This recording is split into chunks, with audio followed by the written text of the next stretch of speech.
आएंगे, स्वामीनाथन रिपोर्ट जो है उसको लागू करेंगे, जिसमें मिनिमम सपोर्ट प्राइस का वादा था और जो फॉर्मूला था उसके आधार पे करेंगे। आपने उनकी आमदनी दुगनी करने की बात की, आपने उनको दिया क्या है? आपने उनके लिए 3 काले कानून पास किए, इतने उनके प्रोटेस्ट हुए, आपने उनको खालिस्तानी कहा है, आपने उनको एंटी इंडिया कहा है, आपने उनको पाकिस्तानी कहा है, आपने उनको एंटी नेशनल करार किया, हर तरीके से आपने उनको कोशिश की कि उनको डिमोनाइज करिए। तो वो अपनी मांग रख रहे हैं, केंद्र सरकार से को उनके साथ उनकी सुनवाई करनी चाहिए और जो मांग रहे हैं उसको किसी ना किसी तरीके से इम्प्लीमेंटेशन होना चाहिए। खास करके 2014 का जो वादा है वो पूरा करने की जिम्मेदारी नरेंद्र मोदी जी की है। महाराष्ट्र के दिन है जो फैसले जो पहले नहीं लिए गए हैं वो फैसले लिया गया है। 10% रिजर्वेशन जो है मराठा कम्युनिटी को देने का काम किया गया है और डाटा जो है इकट्ठा करने का काम किया जाए एक्सटेंसिवली, ताकि कोई इसमें रह ना जाए। ऐतिहासिक दिन आज के लिए तमाम कम्युनिटी के लिए बता रहे हैं, आप लोग भी वहाँ पे राजनीति करके देखिए, जिस तरीके से महिला आरक्षण बिल को हमने पूरा समर्थन दिया था विपक्ष में होते हुए भी, क्योंकि वो समय की मांग थी, उसको होना जरूरी था, पर 2029 के लिए किया, फिर भी हमने उसको वेलकम किया। वैसे ही मराठा रिजर्वेशन बहुत लॉन्ग स्टैंडिंग डिमांड थी, राजनीति से उठकर थी, उनके रिजर्वेशन को लेकर उनका एक ज्वलंत मुद्दा था, उसको पूरा करने का काम किया है, जिस किसी भी सरकार ने किया हो, पर समर्थन विपक्ष का भी हुआ है। सवाल बस यह है इसका को लागू कितनी जल्दी करेंगे और जल्द से जल्द होना चाहिए।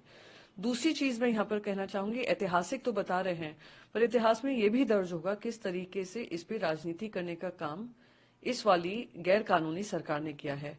लाठीचार्ज किया था, मराठा आरक्षण को लेकर जो प्रोटेस्ट कर रहे थे उन पे लाठीचार्ज कराने का जो पाप किया है वो इस सरकार ने किया है। जो मराठा बनाम ओबीसी की लड़ाई आपने बना दी है वो आप ही की सरकार के कुछ चुनिंदा लोग हैं।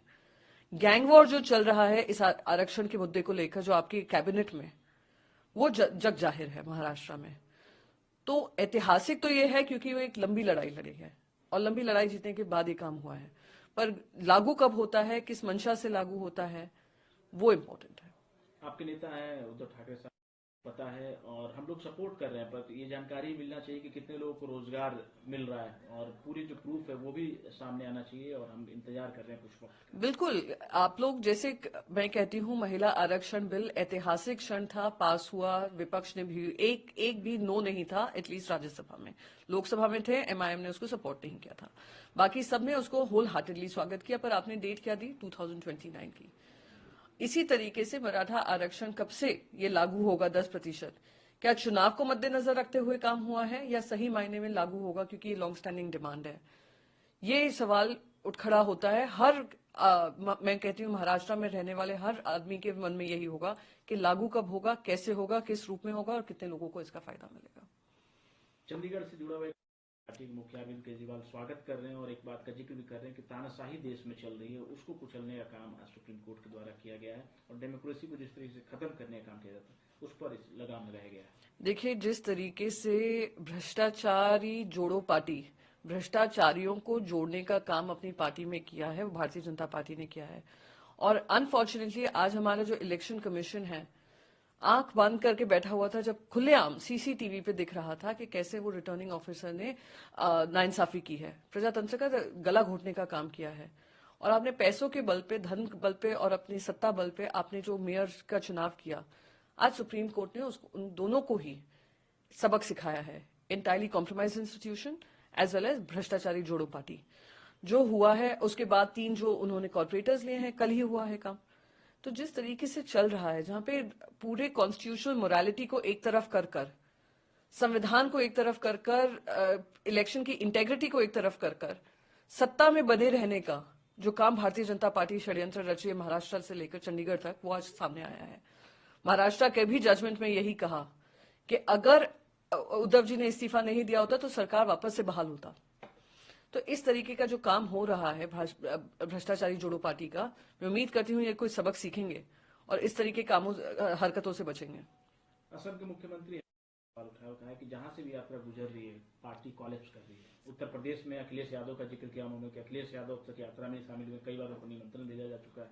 मुझे तो ये समझ में नहीं आता है, वो भारतीय जनता पार्टी के हैं, असम के मुख्यमंत्री हैं, उनके पेट में क्यों खलबली मची रहती है कांग्रेस पार्टी में क्या चल रहा है और उस पर रोज कमेंट करने की। सवेरे उठते हैं तो ट्वीट करते हैं, सवेरे इंटरव्यू देते हैं एएनआई को तो सबसे पहले कांग्रेस को दिखाई देते हैं। तो मैं तो बस यही कहूंगी कि आपको जिम्मेदारी असम की दी है, मुख्यमंत्री हैं आप वो जिम्मेदारी की बात करेंगे तो असम की जनता भी आपसे खुश रहेगी। पर बार बार दूसरों पे टीका टिप्पणी करना, और जिस पार्टी को आप छोड़ चुके हैं, जिस पार्टी के ऊपर आपने कटाक्ष कर चुके हैं, रोज सुबह सोते वक्त या जागते वक्त वो उसी का नाम रटेंगे तो सही नहीं है। गृह मंत्री अमित शाह कह रहे फुलफिल किया, कांग्रेस पार्टी इसको लगातार रिजेक्ट करते रही, पेंडिंग में डालती रही, इवन जब निमंत्रण दिया गया तो निमंत्रण भी नहीं स्वीकारा कांग्रेस। तो ये जो निर्णय आया मंदिर बनाने का, ये मंदिर बनाने का नियम और लीगैलिटी को, प्रोसीजर को फॉलो करते हुए 550 साल की जो लड़ाई है, लंबी लड़ाई है, जो हिंदुओं ने लड़ी है, संतों ने लड़ी, हमारे महंतों ने लड़ी, हमारे कार्यकर्ताओं ने लड़ी, शिवसेना ने भी इसकी लड़ाई लड़ी, उसको लीगली सुप्रीम कोर्ट ने निर्णय लिया है। ये भारतीय जनता पार्टी की वजह से नहीं हुआ है, ये सुप्रीम कोर्ट के वर्डिक्ट के अनुसार हुआ है, जहां 5 जजेस ने मिलकर ये वर्डिक्ट दिया था। तो बार बार उसके राजनीतिकरण करना और उसको अपने आप को श्रेय देना, अपनी पीठ थपथपाना, दिखाता है कि भारतीय जनता पार्टी के लिए भगवान श्री राम मंदिर इतने जरूरी नहीं है जितनी उनकी राजनीति, भगवान श्री राम मंदिर से जुड़ी हुई राजनीति है। तो दुर्भाग्यपूर्ण है। उम्मीद करूंगी कि अब मंदिर बन चुका है तो सही आस्था में, राजनीति से परे सही आस्था के विषय को लेकर उसको और बढ़ावा दे, ना कि राजनीति करें। वन इलेक्शन को लेकर हम लोगों ने अपनी जो रिपोर्ट है वो हाई लेवल कमेटी के समक्ष पेश कर दिया, और कहीं ना कहीं वो इस बात के पक्षधर हैं कि वन नेशन वन इलेक्शन होना चाहिए, ताकि संसाधन ही बचे और जो पैसों का जो दोहन होता है, आर्म फोर्सेस जो लगती है, ये सब चीजों से बचा जा सके। पैसों की चिंता भारतीय जनता पार्टी को कब से होने लगी, क्योंकि ये अपने ट्रेजरी से तो वैसे भी खरीद फरोख्त का काम नहीं कर रहे हैं। ये तो पब्लिक फंड्स को ही मिसयूज कर करके सरकारों को बना रहे हैं, बिगाड़ रहे हैं।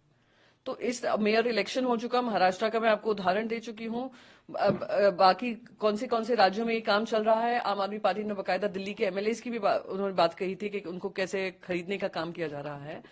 तो ये वन नेशन वन इलेक्शन की आड़ में जो कोशिशें हो रही हैं, और कि किस तरीके से एक ही तरफ से इन्फ्लुएंस कर दिया जाए वोटर को, बार बार इलेक्शन वहां पे नहीं आना पड़े, इलेक्शन नहीं करना पड़े। दूसरी चीज मैं कहूंगी, कमेटी रिपोर्ट्स बन चुकी हैं, 3 रिपोर्ट्स आ चुकी हैं।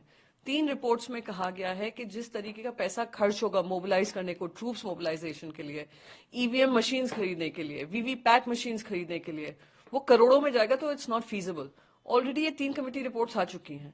तो भारतीय जनता पार्टी बस वो अपनी जो देश के ज्वलंत मुद्दे हैं, किसानों को लेकर हो, महिलाओं को लेकर हो, बेरोजगारी को लेकर हो, महंगाई को लेकर हो, उससे भटकाने के लिए ये वन नेशन वन इलेक्शन का जुमला इस्तेमाल कर रही है।